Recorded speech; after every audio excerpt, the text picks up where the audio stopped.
గురూజీ 72 గంటల్లోనే ఫోన్ లోనే అద్భుతమైన జ్యోతిష్య పరిష్కారం చూపిస్తారు. నమ్మండి, నమ్మకపోండి, ఇది నిజం. శ్మశాన కాళి రుద్ర చౌడీదేవి ఆరాధకులు నంబర్ 1 వశీకరణ స్పెషలిస్ట్ గురూజీ. మనిషి పుట్టుక నుండి చనిపోయే వరకు వచ్చే అన్ని క్లిష్టమైన సమస్యలకు పరిష్కారం ఇక్కడ లభిస్తుంది. విద్య, ఉద్యోగం, వ్యవహారం, స్త్రీ ప్రేమ, పెళ్లి, సంతానం, స్త్రీ పురుష వశీకరణం, భూవశం, భార్యాభర్తల కలహాలు, కోర్టు సమస్యలు, విడాకుల సమస్యలు, చేతబడి, అప్పుల బాధ, ఇంకా మీకు ఎలాంటి సమస్యలు ఉన్నా 72 గంటల్లోనే. జై శ్రీమన్నారాయణ. నేను మీ ఐకాన్ ఆస్ట్రాలజర్ గట్టుపల్లి సురేష్ బాబు. మనకి ఈరోజు ఒక చిన్న విషయం మాట్లాడాలని చెప్పేసి వచ్చాను. అయితే ముఖ్యంగా ప్రతి ఒక్కరు కూడా గమనించవలసినటువంటి ఒక విషయం, గ్రహాల యొక్క స్థితిగతులు అవి మారుతూనే ఉంటాయి. ఎక్కడా కూడా గ్రహాలు అనేది ఆగిపోయి కానీ స్తంభించి కానీ ఉండవు. కాబట్టి గ్రహాలు స్థానాలు చలన చేస్తూ ఉంటాయి. వాటి పరిధిలో అవి వాటి కాలక్రమేణాగా ఏ టైంలో ఏ సమయంలో ఏ గ్రహం ఏ స్థానంలోకి వెళ్ళాలో ఆటోమేటిక్గా వెళ్తూ ఉంటుంది. దాన్ని మార్చేటువంటి యుక్తి కానీ దాన్ని మార్చేటువంటి శక్తి కానీ అయితే ఆస్ట్రాలజర్స్ దగ్గర గానో, గురువు దగ్గర గానో, పీటర్ దగ్గర గానో ఎవరి దగ్గర కూడా లేదు. ఆ గ్రహాల యొక్క మార్పు వలన మన మానవాళిలో కొంతమేర మార్పులు అయితే సహజంగా వస్తూ ఉంటాయి. ప్రకృతిలో మార్పులు అనేది గ్రహాల యొక్క స్థితిగతుల వలన వస్తూ ఉంటాయి. అందువలన మనకి ఏదో గండాలు వస్తున్నాయి, ఏదో జరిగిపోతుంది, ఏదో కోట్ల రూపాయలు నష్టపోతాము, గండాలు వచ్చేసి మనం అందరం యాక్సిడెంట్లో పోతాము, అగ్ని ప్రమాదాలు అవుతాయి, ఫ్లైట్ యాక్సిడెంట్ అయ్యిద్ది. ఇవన్నీ కూడా ఇప్పుడు మనం ఒకటి గమనించుకోవాల్సిన విషయం. ముఖ్యంగా ఒకటి చెప్తాను. ఒక బస్సు ఉంటుంది, ఒక 50 నుంచి 60 మంది బస్సులో ఎక్కుతారు. ఈ బస్సులో ఎక్కిన వారికి మంచి శని భగవానికి అశుభ దృష్టి ఉంటుంది, దారిద్ర్యం ఉంటుంది, ఇతనికి రాహు సంబంధించినటువంటి అశుభ దృష్టి ఉంటుంది, ఇతనికి గండం ఉంటుంది. ఓకేనా? ఇతనికి ఒక గండం ఉంది. ఈ గండం ఉన్న వ్యక్తి 60 మంది ఉన్నటువంటి బస్సులో లేదా 45 మంది ఉన్నటువంటి బస్సులోకి ఎక్కున్నాడు. ఎక్కున్నప్పుడు ఇతని డ్రైవర్ ఎవరైతే ఉన్నారో ఇతను బస్సు ఎక్కినటువంటి డ్రైవర్కి శని భగవాని యొక్క అశుభ దృష్టి కాదు, శుభ దృష్టి బాగా ఉంది. అతనికి ఈ పూజలు, యజ్ఞ, యాగ, హోమాలు, జపతపాలు చేసుకోడు. తను వృత్తిని నమ్ముకొని ప్రతినిత్యము కూడా ప్రతి నిమిషము కూడా వృత్తికి నమస్కారం చేసుకొని, నా వెనక చాలామంది ఉన్నారు, నేను చేసేటువంటి డ్రైవింగ్ చాలా పర్ఫెక్ట్గా ఉండాలి, జాగ్రత్తగా ఉండాలి, నా వెనక వాళ్ళు ముందు వాళ్ళు చాలా జాగ్రత్తగా వెళ్ళాలి, గమ్యానికి తీసుకెళ్ళాలి వీళ్ళందరని చెప్పేసి ప్రతిరోజు కూడా ఉదయించే సూర్యుడికి నమస్కారం చేసుకుంటాడు. తను ఎక్కినటువంటి వాహనానికి నమస్కారం చేసుకుంటాడు. చేసుకొని ఎక్కేసి మనస్ఫూర్తిగా తనకి ఆత్మ సంతృప్తితో మనస్ఫూర్తిగా తను ఉండి బస్సు డ్రైవ్ చేస్తూ ఉంటాడు. ఆ బస్సులో దారిద్ర్యుడు ఉన్నప్పటికీ కూడా ఎక్కడైతే గమ్యం ఉందో ఆ గమ్యానికి చెరువులోకి వెళ్తాడు. ఎందుకంటే తనకి నడిపేటువంటి డ్రైవర్కి అదృష్టం ఉంటుంది, లేదా పక్కన కూర్చున్న అదృష్టం ఉంది కాదు. ఆ గండం అనేది తనకి తప్పిపోయింది. తను ఏం పూజలు, హెగ్ర, యాగాలు ఏం చేయడు. సేమ్ ఇదే స్టోరీ. అదే వ్యక్తి ఏదైతే శని భగవాన్ అశుభ దృష్టి, రాహుకేతువుల అశుభ దృష్టి, చాతబడి, ఇప్పుడు బ్లాక్ మ్యాజిక్, వశీకరణం అన్నీ అయిపోయేసి జాతకంలో చూసినప్పుడు గండం ఉంది అని చెప్పేటువంటి వ్యక్తికి అతను మునుపటి రోజున లేకపోతే మునుపటి మాసంలో అంటే వెనకపోయినటువంటి మాసంలో యజ్ఞ, యాగ, హోమ, జప, తప ఎన్నో రకాలైనటువంటి దానాలు, ధర్మాలు, ఎన్నో రకాలైనటువంటి పుణ్య కార్యక్రమాలు చేస్తున్నాడు. ఇదే బస్సు డ్రైవర్ సేమ్ ఇదే దానిలో ఉంటుంది. ఉండగా అతను గండాలు తప్పించుకోవడానికి చేసినటువంటి లక్షల రూపాయలు ఖర్చు పెట్టి యజ్ఞయాగాలు చేయించుకున్నాడు. ఈ వ్యక్తి దశలు బాగాలేనటువంటి వ్యక్తి, నక్షత్రాలు బాగాలేని వ్యక్తి చేయించుకొని అదే బస్సు ఎక్కి ఉన్నాడు. ఇక్కడ ఉండే వాళ్ళకి సేమ్ అదే అదృష్టం ఉంటుంది. వాళ్ళు ఎలా ఉన్నారో అదే స్థితిగతుల్లో ఉంటారు. ఈ వ్యక్తి వెక్కగానే అంటే ఈ వ్యక్తి కూడా అదే బస్సులో ఎక్కుతాడు. ఆల్రెడీ పూజలు చేయించుకొని ఉన్నాడు. ముందుకు వెళ్ళగానే యాక్సిడెంట్ అయింది. ఆ ఒక్క వ్యక్తి తప్పనే కాదు, ప్రతి ఒక్కరికి యాక్సిడెంట్ అయింది, అందరికీ కూడా దెబ్బలు తగిలినాయి. ఇప్పుడు మనం ఆలోచించాల్సింది ఏంటి విషయం? మనలో ఉన్నటువంటి కర్మ, మనలో ఉన్నటువంటి క్రామక్రోధాలు, మనలో ఉన్నటువంటి ఆ సమయము, గడియలు తప్పించడానికి మన వంతు కాదు. ఎందుకంటే మనము ఏది చేసినా కూడా ఉపశయనం మాత్రమే చేసుకోవాలి. అలానే మనం చేసేటువంటి క్రియ ఏదైతే ఉందో అప్పు తీసుకొచ్చి చేయకూడదు. మనకి ఏదైతే మనకి వీలవుతుందో, మన దగ్గర రూపాయి ఉందా అంటే ఆ రూపాయికి సంబంధించినటువంటి దానాలు, ధర్మాలు, యజ్ఞ, యాగ, హోమ, జపాలు, తపాలు చేసే అవసరం లేదు. భగవంతుని యొక్క నామం దలుచుకుంటూ మనం చేసేటువంటి పుణ్యకార్యాలు చేసుకుంటూ ఉంటే సరిపోతుంది. ఒకరిని దూషించకుండా, ఎదుటి వాళ్ళని అనకుండా, మనకి ఏదైతే మంచి పని అనిపిస్తుందో, ఎదుటి వారికి సహాయం చేయకపోయినా సరే మన బాధ్యత మనకి నచ్చినట్టు విధంగా ఉంటే సరిపోతుంది. అదేవిధంగా మనము చేయించిన యజ్ఞయాగాలు అతనికి ఏమైనాయండి? ఆ రోజు ఏమైపోతున్నాయి? అప్పు తీసుకొచ్చి మరీ చేశాడు, అప్పు మిగిలిపోయింది, అప్పు కట్టాల్సి వచ్చింది. ఎప్పుడు కూడా ఒకటి గుర్తుపెట్టుకోండి. ఇప్పుడు ఎందుకు చెప్పాల్సి వచ్చింది ఈ స్టోరీ అంతా అంటే, గుర్రం గుడ్డిదైనా దాన తప్పదు అన్నట్టుగా ఇక్కడ ఏమవుతుందంటే, మన యొక్క ఏదైతే గ్రహాల యొక్క స్థితిగతులు మనిషిని భయభ్రాంతుల్ని చెయ్యవు, మనిషిని ఇబ్బంది పెట్టవు. ఎటువంటి పరిస్థితుల్లో, ఎటువంటి సంఘటనలో, ఎటువంటి సిచ్యువేషన్లో, ఎటువంటి పొజిషన్లో అయినా సరే అన్ని గ్రహాలు కూటమిగా ఏర్పడి ఒక స్థానంలో ఉన్నప్పటికీ కూడా మనుషుల యొక్క స్థితిగతులు కొంతమేర అటు ఇటు అవుతామో కానీ మనుషుల జీవితాలు నాశనం అవ్వవు, పటాపంచలు చెయ్యవు, జీవితాలు బొగ్గుపాలు చెయ్యవు, సూసైడ్ చేసుకునే పరిస్థితికి వెళ్ళవు, మరీ భూకిగా నువ్వు ఆ పాతాళలోకానికి వెళ్ళేలా చెయ్యవు ఏ గ్రహం కూడా మిమ్మల్ని. ప్రతి ఒక్కరు దీన్ని గమనించుకోండి. మీ యొక్క ఏదైతే మంచితనమో, ప్రజల యొక్క ఏదైతే అవసరమో, ప్రజల యొక్క భయాన్ని ఏదైతే ఉందో దాన్ని క్యాష్ చేసుకుంటున్నారు చాలామంది గురువులు. ఇది కూడా గుర్తుపెట్టుకోండి చాలామంది కూడా. ఇక్కడ మనం చూసుకున్నట్టయితే మార్చి 14వ తారీఖు మారినటువంటి రవి భగవానుడు. రవి భగవానుడిని మీ తరమో, నా తరమో, లేకపోతే ఇంకొకరి తరమో, మా పాత తరమో, మా ముంతాత తరమో అయితే కాదు మార్చడానికి. ప్రపంచం మొదలవక నుంచి ఉన్నది సూర్యచంద్రులు, గ్రహాల యొక్క స్థితిగతులు. అవి మార్చేదానికి, వాటి యొక్క స్థితిగతులను మార్చేదానికి మన తరం కాదు, మీ తరం కాదు. కాబట్టి ఇక్కడ ఏ ఒక గురువుకి తరం కాదు. కాబట్టి గ్రహాల స్థితిగతులు మారినప్పుడు మనము నవగ్రహాల మండపానికి వెళ్ళేసి అభిషేక అర్చనలు చేయించుకుంటే సరిపోతుంది. నవధాన్యాలు తీసుకుని వెళ్ళి నవగ్రహాల మండపంలో వేస్తే సరిపోతుంది. శివాలయంలో అభిషేకం చేసుకుంటే సరిపోతుంది. ఎన్నో రకాలైనటువంటి ఆలయాలు ఉన్నాయి మనకి, ఎన్నో రకాల ప్రాసిద్ధి చెందినటువంటి దేవస్థానాలు ఉన్నాయి.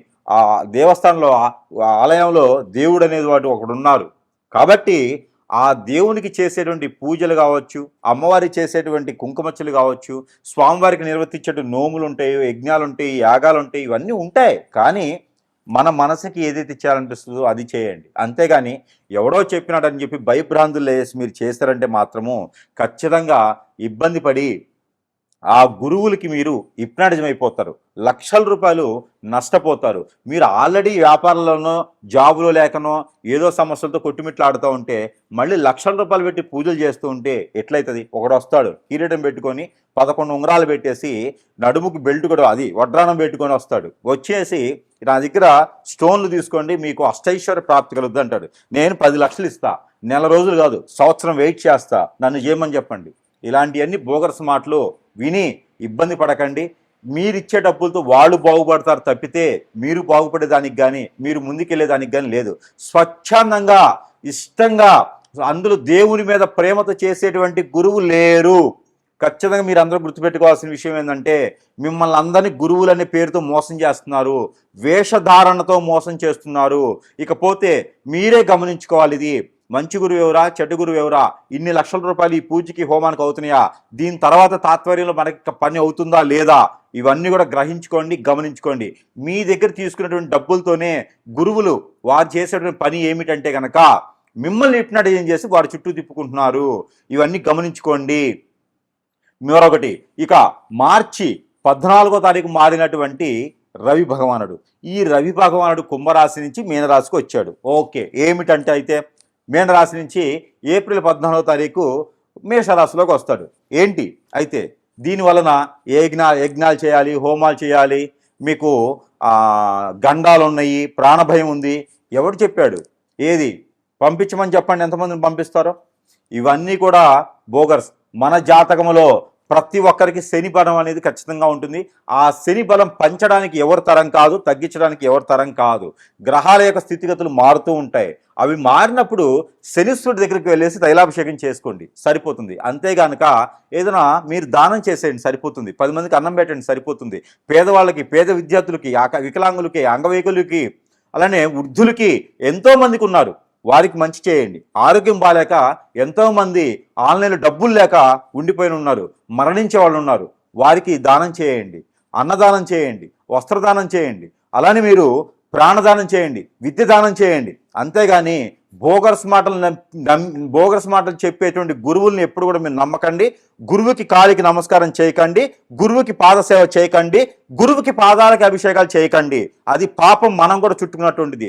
వాళ్ళు చేసేటువంటి ప్రతి కర్మకి, వారు చేసేటువంటి ప్రతి కర్మైనటువంటి విషయాలకి మనం పాపాలు పట్టుకోవాల్సి వస్తుంది. కాబట్టి మీరు అందరూ కూడా గురువుని ఇష్టపడండి, గురువు దగ్గరికి వెళ్ళండి. అంతేగానక మీకు ఇష్టం ఉంటే వెళ్ళండి, కానీ గురువులకి ఏ మాత్రం సేవ చేసినా కూడా ఆ పాపాలు, ఆ కర్మలు మనం చుట్టుకోవాల్సి వస్తుంది. దయచేసి అలాంటి చేయకండి. ఇకపోతే మార్చి 14వ తారీఖు మారినటువంటి రవి భగవానుడు, దానివలన ఏదో శని భగవానుడు అష్టదిగ్బంధన అయిపోయినాడు, కదలకుండా అయిపోయినాడు. అంటే ముందు నువ్వు బతకరయ్యా. అష్టదిగ్బంధనలు అయ్యి కదలకుండా అయ్యి తాళచలనం లేకుండా పోతే ముందు నువ్వు బతకాలి కదా. అసలు నీ బాడీలో శని ఉందో చూసుకో, అసలు నీ ఆయుష్ ఎక్కడి వరకు ఉందో చూసుకోలేదయ్యా. ముందు ఏ గురువుకని చెప్తున్నాను, వార్నింగ్ ఇస్తున్నాను. ఇది జాగ్రత్తగా లేకపోతే మాత్రం ఖచ్చితంగా మిమ్మల్ని అందరూ మాత్రం ఏకి పారేయడానికి కాదు, రోడ్డు మేము పెట్టి ఉరి వేయడానికి కూడా సిద్ధంగా ఉంటాను నేను. ప్రతి ఒక్క గురువు కూడా వార్నింగ్ పెట్టుకోవాలి ఇది. తర్వాత ఇంకొక విషయం ఏంటంటే కనుక, శని భగవానుడు ఏమవుతుందయ్యా, ఏదో చెప్తున్నారు, శని భగవానుడికి ఏమవుతుంది, ప్రాబ్లం ఏంది, ఈ సమస్య ఏమవుతుంది, మీకేమవుతుంది? శని భగవాన్ని మోసుకొచ్చి తీసుకొచ్చేమన్నా మళ్ళీ ఇంకో రాశి తీసుకొస్తారా? లేనప్పుడు ఎందుకయ్యా మీకు ఇవన్నీను? మీరు సంపాదించడానికి వేసేటువంటి వేషాలే ఇవన్నీను. నడుముకు వడ్డాలు పెట్టుకొని, ఎంట్రుకల తాళ్ళు కట్టుకొని, త్రిశూలం పెట్టుకొని శివుళ్ళు అవ్వరు, ఓకేనా? తలపాగా పెట్టుకోగానే లేదా తలకి ముడేసుకోగానే మీరు సాధువులు అవ్వరు. కాబట్టి మీరు చేసే అన్నీ తెలుసు. ప్రతి ఒక్కరు మాత్రం చెంటాడేస్తాను, సమస్య లేదు అందులోను. ప్రజలకి మోసం జరిగితే మాత్రం ఒప్పుకునే ప్రసక్తి లేదు అందులోను. మరొక విషయం ప్రజలు గుర్తుపెట్టుకోండి, ఇలాంటి బోగస మాటలు విని హోమాలు, యజ్ఞాలు, యాగాలని చెప్పి వెళ్ళి డబ్బులు పాడు చేస్తున్నట్టు మాత్రము మిమ్మల్ని కాపాడే నాదుడు ఎవ్వడూ లేడు. శివుడి దగ్గరికి కాదు, మళ్ళీ ఆ శివుడి దగ్గరికే వెళ్ళాలి మీరు ప్రార్థన చేసుకుంటూ. మనకి శక్తిపీఠాలు, అలానే మనకి అష్టదిశ శక్తిపీఠాలు, అలానే మనకి ఎన్నో రకాలైనటువంటి దేవాలయాలు ఉన్నాయి. వాటన్నిటి దగ్గరికి వెళ్ళి పూజలు చేసుకోండి. ఆల్రెడీ నిర్మించిన దేవాలయాలని, మన పెద్దలు నిర్మించిన దేవాలయాలు ఉన్నాయి, వాటన్నిటి దగ్గర పూజలు చేసుకోండి, సరిపోద్ది. కానీ ఎవడో వస్తాడు, దానికి దశమహావిద్యలు అని చెప్పేసి మందు మాంసం పెడతా అంటాడు, దరిద్రం ఉండకూడదు వాడు. మనుషాలు అది ఇంకేమన్నా, వీళ్ళని గురువులుగా చెప్పుకోవాలి మనము. వీళ్ళని పూజించడం మళ్ళీ నేను మాట్లాడాల్సి వస్తుంది ప్రజలకు. మళ్ళీను అందరూ కూడా చాలా జాగ్రత్తగా ఉండండి. ఇకపోతే 14వ తారీఖు మార్చి మాసంలో మారినటువంటి రవి భగవానుడు వల్ల శని భగవానుడికి వచ్చిన నష్టం లేదు, మనకి ప్రాణభయాలు లేవు. ఆ శని వల్ల మనకేదో అయిపోతుంది అని కాదు. ఇలాంటి దరిద్రం ఉండా కొడుకులు చెప్పుకునే గురువులు చేసేటువంటి పనికి, లేదంటే మన మీద వ్యసనంతో, రందితో, కుళ్ళుతో, కుతంత్రంతో మనం ఎదుగుతున్నామనే ఇష్టం లేకుండా చేసేటువంటి హిప్నాటిజం, బ్లాక్ మ్యాజిక్, వశీకరణ, బాగల్ముఖి, భానుమతి, యక్షిణి విద్యలు ఉంటాయి. ఇవి శని భగవానుడితో, రవి భగవానుడితో, లేకపోతే శుక్రుడితో, బుధుడితో, గురువుతో సంబంధం లేదు. దరిద్రం ఉండా కొడుకులే చేస్తారు, అలాంటి వారే చేపిస్తారు. మన ఎదుగుదల ఇష్టం లేకుండా మనం హతాచుకుపోవాలి, మనం నాశనం అవ్వాలి, మనం అష్టదిబ్బతులు పాలవ్వాలి, మనం ఏ పని చేసినా ముందుకు వెళ్ళకూడదని చెప్పి చేపించేటువంటి వారు, చేసేటువంటి వారు, వారి వల్లనే మనం నష్టపోతున్నాము. వాటికి విరుడుగా మనం మంచి గురువు దగ్గరికి వెళ్తే వారికి సరైనటువంటి రీతిలో మనకి జరిగినటువంటి నష్టానికి ఆ సరైనటువంటి పద్ధతిలో చేసేటువంటి విధానం ఉంటుంది. ఇది అందరూ గమనించుకోవాలి సుమి. అంతే గనక లక్షల రూపాయలు పెట్టి యజ్ఞయాగాలు, లక్షల రూపాయలు పెట్టి కామాఖ్య దగ్గర పూజలు చేయించకూడదు. ఏదైనా ప్రేమ పూర్తిగా వెళ్ళి చేయించుకోండి. అంతే గనక ఏదో గురువు చెప్పాడని హోమాలు చేయించడం కానీ, యజ్ఞాలు చేయించడం చేయకండి. దానివల్ల మీకు సరిగా చేసే నాదుడు లేడు. దానివల్ల చెప్తా ఉన్నాను, హోమాలకి నేను వ్యతిరేకని కాదు, కానీ సరిగా చేసే నాదుడు లేడు. కాబట్టి ఎవరు సరైన గురువు, ఎవరిని ఎంచుకోవాలి అని చెప్పేసి ఖచ్చితంగా మీరు దాన్ని చూసుకోండి. ప్రతి గురువు ఇప్పుడు ఏం చేస్తున్నాడు ఈ రోజుల్లో గమనించుకుంటూ ఉండండి. ఇంకా చాలా ఉన్నాయి వెనక, అవన్నీ కూడా ఒకటొకటిగా వస్తాయి బయటికి. ఎవడెవడు ఎక్కడ చేస్తాడో తెలుస్తుంది, అన్నీ కూడా బయటకు వస్తాయి. కాబట్టి ప్రజలు అప్రమత్తంగా ఉండండి, జాగ్రత్తగా ఉండండి. ఈ తాలిబాన్స్ కన్నా కూడా చాప కింద నీళ్ళ తయారయ్యారు గురువులు, డ్రగ్స్ కన్నా కూడా ఘోరంగా తయారయ్యారు వారి హిప్నటిజం. కాబట్టి ప్రజలు అప్రమత్తంగా ఉండండి. ఇక్కడ కుంభరాశిలో ఉండేటప్పటి గ్రహాలు కావచ్చు, రాహుతో ఉన్నటువంటి బుధుడు కావచ్చు, చంద్రుడు కావచ్చు, ఎవరున్నా కూడా మీకు ఒరిగే నష్టం లేదు, పోయే నష్టం లేదు. గ్రహాల వల్ల మీకు ఎప్పుడు కూడా ఏ ప్రాణ నష్టం కానీ, ఆస్తి నష్టం కానీ, ఇంకో నష్టం కానీ, భార్యాభర్త మధ్య దూరం కానీ, పిల్లలు పెద్ద మంచి దూరం కానీ, జాబ్ రాకపోవడం కానీ, ఇంకో సమస్య కానీ, గ్రహాల యొక్క స్థితిగతుల వల్ల మీకు రావు. కాబట్టి మీరు అప్రమత్తంగా ఉండండి, గురువుల దగ్గర జాగ్రత్తగా ఉండండి. మీరు చేసేటువంటి ప్రతి క్రియ కూడా డబ్బులు పెట్టేసి లక్షల రూపాయలు వదిలించుకుని చేయకండి. ఆలయాలకు వెళ్ళండి, దేవస్థానానికి వెళ్ళండి, ప్రతినిత్యం దేవునికి కాపాడుకునేలా పూజించుకోండి, మీరు నమస్కారం చేసుకోండి, అర్చన అభిషేకాలు లాంటివి చేసుకోండి. ఇంకా కూడా కావాలి అంటే కూడా జపం చేసుకోండి. మీకు మీరుగా దేవస్థానంలోకి వెళ్ళి అమ్మవారికి స్వామివారికి సమర్పించుకోండి ఏదైనా సరే. అలానే నవగ్రహాల చుట్టూ తిరగతండి, మీకు ఏ గ్రహ దోషం ఉన్నా పోతుంది, పటాపంచలైపోతుంది. అంతేగాని ఎక్కడో యజ్ఞాలు చేయించుకుంటే లక్షల రూపాయలు పెట్టి కాదు చేయదు. ప్రతి ఒక్కరు కూడా అప్రమత్తంగా అయితే ఉండాలని మనస్ఫూర్తిగా ఈరోజు మీకు తెలియజేస్తున్నాను. దీన్ని కూడా తప్పు పట్టారంటే మాత్రం మీకన్నా దరిద్రులు ఇంకెవరు లేరని అర్థం. ఇది జై శ్రీమన్నారాయణ. నేను మీ ఐకాన్ ఆస్ట్రాలజర్ గట్టుపల్లి సురేష్ బాబు. ద్వాదశ రాశిలోటి వృషభ రాశి వారికి ఏమవుతుంది అసలు నాకు అర్థం కాదు. శని భగవానుడు మీనరాశిలో ఉన్నాడు.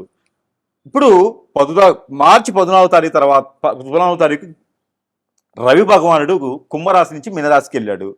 దీని వలన శని భగవానుడికి వచ్చినటువంటి ఇబ్బంది ఏమిటి, వృషభ రాశి వారికి వచ్చిన సమస్య ఏంటి, ఎందుకు గురువులుగా మాట్లాడాలి, గురువులుగా చెప్పాలి, ఎందుకు భయభ్రాంతులు చేస్తున్నారు వీడియోస్ ద్వారా, మాధ్యాల ద్వారా, ఏం సాధించాలి మీరు, ప్రజల్ని భయపెట్టి ఏం సంపాదించాలి మీరు, ఏ హోమం చేస్తే అవుతుంది, నేను ₹1,00,00,000 పెట్టి హోమం చేస్తాను నాకు మంచి జరుగుతుందా.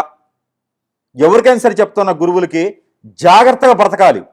జాగ్రత్తగా బ్రతకాలి, లేకపోతే అన్ని పదిస్ రోడ్డు మీద అంటారు జనాలు, ప్రజలైతే అంటారు. కాబట్టి ఏ రాశి మారినా, ఏ గ్రహం మారినా, గ్రహాలు మార్చేటువంటి స్థితిగతులు మీకు ఉన్నాయా, గ్రహము ఒక స్థానం నుంచి మరో స్థానానికి మార్చే స్థితిగతులు మీకు ఉన్నాయా, లేనప్పుడు భయభ్రాంతులు చేయకండి.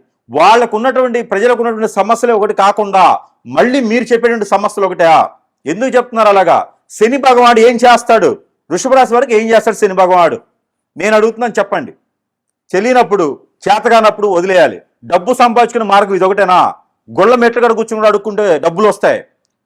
ఊరక డబ్బు రావాలంటే బాంబులు పెట్టండి. మీరు కూడాను తాలిబాన్ల కన్నా గొప్ప వాళ్ళు అయిపోయినారు. మీరు తాలిబాన్ల నయం చెప్పి చంపుతారు, మీరు చెప్పకుండా ప్రజల మధ్యలో దూరి చంపుతున్నారు. వాళ్ళు నిప్నడేం చేసి బ్లాక్ మ్యాజిక్ చేసి ప్రజల్ని భయభ్రాంతులు చేస్తున్నారు ప్రజలు. శని భగవానుడు ఏం చేస్తాడు, వృషభ రాశి వరకు ఏం చేస్తాడు? 11వ స్థానంలో ఉన్నాడు. ఉంటే ఏమవుతుంది? నష్టమవుతుందా? ఎలా నష్టమవుతుంది చెప్పండి నాకు. ప్రాణ నష్టం ఉందా? ఏ రకంగా? గురువు ఎక్కడున్నాడు? 2వ స్థానంలో ఉన్నాడు. గురుబలం ఉంది వీళ్ళకి, ఎలా ప్రాణ నష్టం అవుతుంది? అవ్వదు. శని భగవానుడు ఉండడంలో ఏమవుతుంది? శని భగవానుడు ఉచ్చంలో ఉండడం వలన ఇక్కడ శనీశ్వరుడికి రవి భగవానుడు ఉచ్చంలో ఉండడం వల్ల శని భగవానుడికి ఏమవుతుంది? కళత్ర దోషం అయితే ఉంది. ఎక్కడుంది కళత్ర దోషం? మీనరాశిలో రవి భగవానుడితో శని ఉన్నాడు కాబట్టి పిల్లలు పుట్టడానికి ఆలస్యం అయితే పెళ్ళైన వారికి కళత్ర దోషం అయితే ఉంది. పెళ్ళైనా కొంచెం కూడా నిలబడదు. ఇంకంతకన్నా సమస్య ఏం కనిపిస్తోంది మీకు వృషభ రాశి వారికి? ఎక్కడ గండం ఉంది? ఏమైనా పోతారా యాక్సిడెంట్లో? ఫైర్ యాక్సిడెంట్ ఏమైనా అవుతుందా? వృషభ రాశి వాళ్ళకి అందరికి ఉందా? గురి యొక్క యోగం కానీ దశ కానీ ఉన్నప్పుడు ఏమవుతుంది? రవి యొక్క దశ ఉన్నప్పుడు ఏమవుతుంది? వృషభ రాశి వారు భయపడకండి. ఎలాంటి వీడియోలు చూసి భయభ్రాంతులు అవ్వకండి. మీకు జరిగిన సమస్య వేరు. ఇలాంటి గురువులు దరిద్రులా మీకు ఏదైనా చేయించి ఉండాలి. లేకపోతే మీకు మీ చుట్టూ తుండేవారు ఏదో చేపిస్తుంటేనే మీలో సమస్యలు ఏర్పడతాయి. అంతేగాని శని భగవానుడు మారాడు, 11వ స్థానంలోకి వచ్చాడు, తర్వాత రవి భగవానుడు అక్కడ ఉన్నాడు అంటే వీళ్ళు చేసేది ఏం లేదు, వారు చేసేది లేదు. మీ పేరు మీద వాళ్ళు తింటారు అంతే. వారు ఇంకో దగ్గర డబ్బు పెట్టుకుంటూ ఉంటారు. ఒక గురువు చెప్తా ఉన్నానండి, గురువు మీకు తెలిస్తే చెప్పాలి, తెలియకపోతే నేర్చుకుని చెప్పాలి. నా దగ్గర రండి చెప్తా. లేదు అంటారా డెబిట్ పెట్టండి చెప్తా. లేదు అంటారా మీకు ఏదైనా డబ్బు సంపాదించండి, వేరే మార్గాలు వెతుక్కోండి. ప్రజల్ని భయభ్రాంతులు చేయకండి. ప్రజలు అమాయకులు, ప్రజల్ని భయభ్రాంతులు చేయకండి. ప్రజలు దేవుళ్ళు లాంటి వాళ్ళు. మీకు తెలిస్తే చెప్పండి, లేకపోతే అలా ఉండండి. ఇది గురువులకి ఒక వార్నింగ్ అనుకోవచ్చు, వాళ్ళకి ఒక ఇది అనుకోవచ్చు. ఇప్పుడు మీకు ఆరోగ్యం బాగాలేదు, మీరు ఆరోగ్యం మీకు చూసుకోవడానికి చేత కాదు, హాస్పిటల్కి వెళ్తారు. మీలాగనే భయపెట్టేటువంటి డాక్టర్ ఎక్కడైనా ఉండి మీరు ఈ టెస్టులు కానీ ఆపరేషన్ కానీ చేయించుకోకపోతే సస్తారు అని చెప్పారనుకోండి, మీరు భయపడతారా లేదా? మీకు ఒక టాబ్లెట్ వేస్తే తగ్గిద్ది, కానీ డాక్టర్ చెప్పిన మాట మీరు వింటారు. మీరు అపాయింట్ తీసుకొచ్చి చేయించుకోవాలి. ప్రజలు కూడా అంతే. ప్రజల్ని భయభ్రాంతులు చేయకండి. శనీశ్వరుడు ఏమి చేయడు మనిషిని. శనీశ్వరుడికి తైలాభిషేకం చేసుకున్నా, గరికా బెల్లం పెట్టినా, బెల్లం ముక్క పెట్టేసి తైలాభిషేకం చేసుకుంటే శనీశ్వరుడు దేవుడు కన్నా గొప్పవాడు శనీశ్వరుడు. మనకి చాలా మంచి చేస్తాడు. ప్రాణగండాలు తప్పిస్తాడు. ఇలాంటి దరిద్రులమ్మి హోమాలు యజ్ఞాలు చేయడం ఏంటండి? ప్రజలైనా ఆలోచించుకోవాలి. లక్షల రూపాయలు పెట్టి ఆల్రెడీ అప్పులై ఉన్నారు, ఇబ్బంది పడుతున్నారు, ఆరోగ్యం క్షీణిస్తుంది. ఇవన్నీ కూడా ప్రజలు మీకు చేసినటువంటి మీ మంచితనం, మీ యొక్క చైతన్యం, మీ యొక్క అమాయకత్వం ప్రజలు గుర్తుపెట్టుకోండి. వృషభ రాశి వారు, మీరు ఎంతో మందికి ఉపాధి అవకాశాలు కల్పించేటువంటి శక్తి యుక్తులు కలవటువంటి రాశి వారు మీది. అలానే ఎంతో మందికి మీరు దారి చూపించేటువంటి వారు. మీరు పోయి వాళ్ళ కళ్ళ మేము పట్టం ఏంటి? వాళ్ళు మీకేదో దీవెనేటివి ఏంటండి? వారు మిమ్మల్ని ఇప్పుడు ఏం చేస్తున్నారు? మీరు ఏ దానం చేయలేదండి? ఎప్పుడు మీరు ఏ హోమం చేయలేదా అండి? మీరు ఏ దానం చేయలేదా? ఏ అభిషేకం చేయలేదా? ఏ అర్చన చేయలేదా? ఎందుకు మీకు ఎలా అవుతుంది? గమనించుకోండి. మీరు ప్రతినిత్యం దేవుడిని కాపాడమని కోరుకోవడం మనకు ఇష్టపూర్వకంగా కాపాడుకోవాలి. ఇంట్లో పూజించుకున్న, ఆలయాల్లో పూజించుకున్న ఒకటే దేవుడు ఉంటాడు. మనస్ఫూర్తిగా ప్రార్థించుకోవాలి. 5 నారికేళను సమర్పించుకోండి, పెసరగుగ్గులు సమర్పించుకోండి, వడపప్పు పానకం సమర్పించుకోండి. శ్రీరామనవమి వస్తుంది, స్వామివారికి వడపప్పు పానకం జరిపించుకోండి. మీకు అష్టైశ్వర్య ప్రాప్తి కలుగుతుంది. గ్రహాలన్నీ కూడా మీ అనుసరణలో ఉంటాయి. అంతేగాని ఎవరో గురువు చెప్పారని మీరు కూడా భయభ్రాంతులు అవ్వకండి. అలాంటి ఏం కావు. యుద్ధం అయితే అవ్వదు, మీ ఇంటి వరకు యుద్ధం అవ్వదు, మీ వల్ల నష్టపోరు. మీకు మీ యొక్క మంచితనం తట్టుకోలేక మీ చుట్టూ ఉండేవారు చేయించినటువంటి అష్టదిబ్బందన, హిప్నాటిజం, బ్లాక్ మ్యాజిక్, వశీకరణం, బాగలముఖి, యక్షిణి లాంటి విద్యలు చేసి మిమ్మల్ని అష్టదిబ్బంది చేసి ఎదకొండి చేస్తున్నారు. ఇది బాగా గుర్తుపెట్టుకోండి. మీకు ఏ గ్రహం కూడా ఇబ్బంది కలిగించదు. శనిశ్వరుడు కాదు కదా, వాళ్ళ నాన్న కూడా మీకు ఇబ్బంది కలిగించరు. ఇక్కడ ఏ గ్రహం మిమ్మల్ని ఏం కాదు. ఎవరికైనా సరే ఒక వారంలో 4 భోజనం పెట్టండి, ఏ గ్రహాలు మీకు ఏం చేయవు. గ్రహాలు చేసేవైతే మీరెందుకు ఇలా ఉంటారు? గ్రహాలు ఎప్పుడు కూడా మనిషిని ఇబ్బంది పెట్టవు. కాబట్టి ఆ గ్రహాలు మనలో మార్పు చెందుతూ ఉంటాయి, మనలో చైతన్యం తీసుకొస్తా ఉంటుంది ఒక్కొక్క గ్రహం. అంతేగానక ఏదో స్తంభించిపోయింది, అష్టదిబ్బంది అయిపోయిందంటే వీడికి ముక్కుకి ప్లెక్కు పెట్టాలి. అలా చెప్పిన వాళ్ళకి ముక్కుకి ఇలా ఇలా క్లిప్ ఉంటుంది బట్టలు పెట్టేది. ఆ క్లిప్ పెడితే ఒక అరగంట సేపు అట్లా ఉన్నాడు అనుకోండి, వాడికి శరీరం గట్టిగా ఉన్నట్టు. కాబట్టి ప్రతి గురువు కూడా అదే చేయండి, ఒక్కొక్క క్లిప్ పెట్టండి. క్లిప్లు పెడితే బతుకుతాడో చూద్దాం. అంతే కనుక మీరు అలాంటి ఏం చేయకండి. ఊపిరి పీల్చుకున్నంత వరకు, ముక్కు ఉన్నంత వరకు, గాలి పీల్చుకున్నంత వరకు మనిషికి ఎలాంటి సమాధానం కానీ, మనిషికి ఎలాంటి పరిస్థితి కానీ గ్రహాల నుంచి ఏర్పడదు. కాబట్టి ప్రతినిత్యం కూడా వృషభ రాశి వారు మనం ఏం చెప్పినటువంటి దానాలు చేసుకోండి, సరిపోతుంది. అంతే గనక ఎవడైనా దరిద్రం ఉండగొడుకులు మీ చుట్టూ ఉండేవారు మీకు ఏదైనా చెడు చేపించి ఉంటే గనక దానికి విరుగుడుగా కావాలి అంటే హిప్నాటిజానికి యాంటీ హిప్నాటిజం ఉంటుంది, వశీకరణానికి యాంటీ వశీకరణ ఉంటుంది, మందు పెట్టడానికి యాంటీ మందు ఉంటుంది. ఇలాంటి ఏదైనా మీరు పావు చేసుకునే విధంగా చూసుకోవాలి తప్పితే మీకు ఏదో లక్షల రూపాయలు ఖర్చు పెట్టి చేసుకునే మాత్రం అలాంటిది ఏమీ లేదు. ఏప్రిల్ 14వ తారీఖు 2024 వరకు కూడా, ఈ మాసం వరకు కూడా రవి భగవానుడితో పాటు శని మీనరాశిలో సంచరిస్తుంటారు.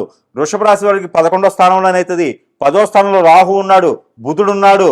ఏ ఇబ్బంది లేదు. మీరు ఇబ్బంది పడకండి, భయపడకండి, ఆందోళన చెందకండి. ఇలాంటి దరిద్రమైనటువంటి ఏదైతే గురువు చెప్పున్నారో అలాంటి భయభ్రాంతులు చేసేటువంటి వీడియోస్ ఏ ఉన్నా కూడా మీరు మనసుకు తీసుకోకండి, మైండ్ తీసుకోండి. వాటి వల్ల కాదు, ఇబ్బంది పడద్దు. మీకు ఇంకా ఇబ్బంది ఉందంటే మీరు ఏచుకొని వదిలేసినటువంటి బట్టలు లేదా కొత్త బట్టలు కొనండి. ఆలయాల వద్ద అడుక్కునేవారు ఉంటారు, గంగిరెద్దులు అంటారు, అడుక్కునేవారు ఉంటారు. ఎవరికైనా సరే దానం ఇచ్చేయండి, 1-2 ముగ్గురికి. మీకు అన్ని రకాల గ్రహ దోషాలు పటాపంచలేకపోతే చిటికలో ఇలాగా. కాబట్టి ఇచ్చేయండి. ఉదయించేటువంటి రవి భగవానుడికి నీళ్లు ఆర్జినవని చాలు. ప్రపంచంలో సర్వదేవతలకి పూజించినట్టే. మీరు కులంతో మతంతో సంబంధం లేదు. ఈ ఒక్కటి చేయండి, 41 రోజు చేయండి, ఒక దీక్షలా చేయండి. మీకు ఎటువంటి ఏ గ్రహ దోషాలు కూడా మీకు ఇలా చిటికలో వెళ్ళిపోతాయి. ప్రయత్నం చేయండి. జై శ్రీమన్నారాయణ.